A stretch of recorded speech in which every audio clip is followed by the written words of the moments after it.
You've got to be bold in life. You've got to take life on. Now, here's something else. You must be positive. See, a lot of people, when things don't happen when they want it to happen, they become negative, and they turn out and start projecting a lot of negative energy. No, you've got to make a conscious, deliberate, determined effort to be positive. Because, see, when you know within yourself things are going to work out for you, when you know within yourself that some way, somehow, you're going to make it, and these are just some of the hoops you've got to flip through in order to get there, it's okay. Have a friend who went to get a job, and the people didn't hire him. He was so negative. Well, hey, to hell with you then. Wait a minute. They just don't have a job today. Don't burn your bridges behind you. Don't talk about the guy's mama. Come on. All right? Oh. Now, here's the last thing. If you want to reach your goal and have the competitive edge, you've got to be hungry. A lot of people love me to tell this story. When I got out of school, you know, my first major goal was to buy my mother a home, and my hero in broadcasting was Paul Harvey, and I wanted to become involved in broadcasting, and I loved the disc jockeys that were on the air, and I wanted to become a disc jockey. And Mr. Washington said something to me that I'll never forget, who was my mentor in high school. Repeat this. Whitney Young is his quote. It's better to be prepared, for an opportunity, and not have one, than to have an opportunity and not be prepared. See, so I started working to develop my communication skills and expand my vocabulary. I started visualizing myself being a disc jockey. I saw myself on the air having a talk show and playing records and people listening to me. That was my vision. That was my dream. I held that in mind constantly. And I would practice all the time. Practice makes what? Absolutely not. Just dislodge that from your mind. Practice only makes improvement. Perfection doesn't exist. They need to take it out of the dictionary. It doesn't exist. Practice only makes improvement. You can always better your best. You have not done your best work yet. As long as you're here, you have a chance to transcend yourself. So don't believe in perfection. It doesn't exist. It only makes improvement. So I would practice every day. And finally, I went over to this radio station, asked a guy for a job named Mr. Butterwall, and I said, how you doing, sir? I'd like to get a job. I was working on Miami Beach at the Fontainebleau Hotel at the time. The Jackie Gleason and the June Taylor dances were famous. And my favorite program on television, most people would not remember, John Beresford Tipton. Hi, my name is Michael Anthony. I have a check for $1 million. How many of you remember that program, all right? The Millionaire, that was my favorite program on television, you know. So if this was my fantasy, you know, and every time we would drive from Miami Beach, I would fantasize, oh, that's the house. When I get my million, I'm going to buy my mother that home over there. So that's my fantasy. So I went up to Mr. Butterball, and he said, do you have any radio experience? I said, no, sir. You have any background in journalism? I said, no, sir. I said, but I can never get experience if you don't give me the opportunity. I've been practicing a lot, sir. He said, I'm sorry, we don't have any job for you. I said, thank you, sir. He didn't know my reasons for being there. My reason, I wanted to use radio as a means to earn the money to buy my mother a home. I went back to the radio station again. I said, how you doing, Mr. Butterball? My name is Les Brown. I know your name. Didn't I just see you here yesterday? I said, yes, sir. I said, y'all have any jobs here? Didn't I tell you yesterday we didn't have any jobs? Yes, sir, but I thought maybe somebody got fired or resigned. I didn't know, sir. I went the next day. How you doing, Mr. Butterball? He said, yes. And I just didn't take it personal. How you doing? So y'all have any jobs here?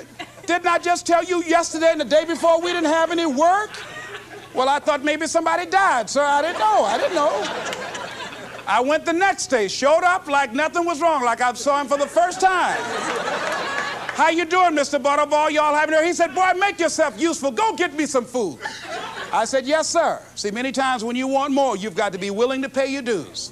So I became their errand boy. I would get their lunch and their dinner and all kind of food for them. After a while, I would take the food to them in the control room, and I would not leave until they would ask me to, and I'd watch them working the controls, and I'd memorize their hand movements. And pretty soon, they would trust me with their cars to go pick up entertainers that came into town, entertainers like Sam Cooke, Donna Ross and the Supremes, the Four Tops and the Temptations. I would drive them all over Miami Beach in the disc jockeys' cars. I didn't have any driver's license, but I was driving like I had some.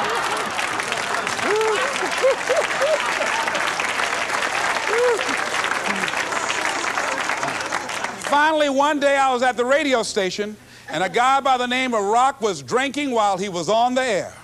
It was a Saturday afternoon. I was the only one there. None of the other jocks were available. And I was looking at him through the control room window, saying, drink, Rock, drink. Drink, Robert. I'd have gone to get him some more if he'd asked me to. Drink, Robert. Pretty soon the phone rang. It was the general manager. I said, hello? He said, Les, this is Mr. Klein. I said, I know. He said, Rock can't finish his program. I said, I know. He said, would you call one of the other DJs to come in? I said, yes, sir. I hung the phone up. I said, now he must think I'm crazy. I called my mom and my girlfriend, Cassandra. I said, y'all come out on the front porch and turn up the radio. I'm about to come on the air.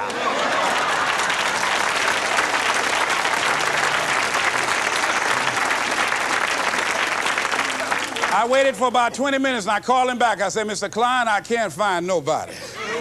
He said, young boy, do you know how to segue the records? I said, yes, sir.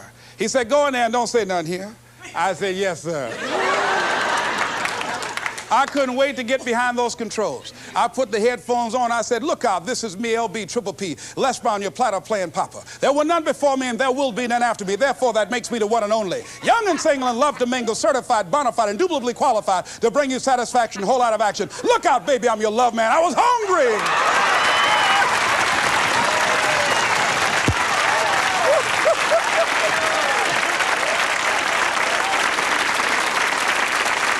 You feel better when you are able to have charge of your destiny, doesn't it?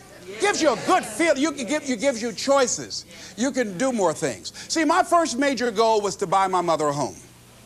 I feel like Abraham Lincoln, who said, all that I am and all that I ever hope to be, I owe to my mother. And I said to my mama one day, I said, Mama, when I become a man, I'm going to buy you a home. And you won't have to go to work every day. You won't have to work. You just sit down, Mama. She was getting up, getting dressed to go to M&M cafeteria. I was now just following her around. I said, watch, Mama. One day you won't have to leave here to go to work no more. It's raining outside. You won't have to go to work in the rain. You just do what you want to do. Like stay home and fix me sweet potato pie. My mama fixed the kind of sweet potato pie you can't eat with your shoes on. You have to take your shoes off so you can wiggle your toes, all right? But that was my dream. That was my passion. I saw that, and that drove me. That was my reason for being. So one of the things, in order to make this your decade, in order to reach your goals, you've got to find some reasons that make you strong, some reasons that will make you hang in there when times get rough, because they're going to get rough. It's going to be very challenging. Whenever you decide that you want to grow, whenever you decide that you want to go to another level, all hell will break loose. Everything that will happen, rather that can happen, will happen, and at the worst possible moment. They call it Murphy's Law. See, whenever you decide that you want to go to another vibration, it's like when you get into an airplane. The first thing they tell you to do is do what? Fasten your seatbelt. Because you're going to experience some turbulence when you're going up. And some of you are already experiencing that turbulence. Don't be frightened by that. See, whenever you decide you want to go to another level, you've got to fasten your psychological, your mental, and your spiritual seatbelt. Because it's going to be a while before you experience a comfortable altitude. You're going to get there. It's there. But you've got to go through this phase here. This is how you grow. This is how you develop. See, life is like a roller coaster. Sometimes you're up, sometimes you're down. Sometimes things go well, and sometimes they don't go well. But in the down moments, that's when you discover who you are. During the down moments, see, in the prosperous time, you put it in your pocket. In the lean times, you put it in your heart. And that's when you discover who you are.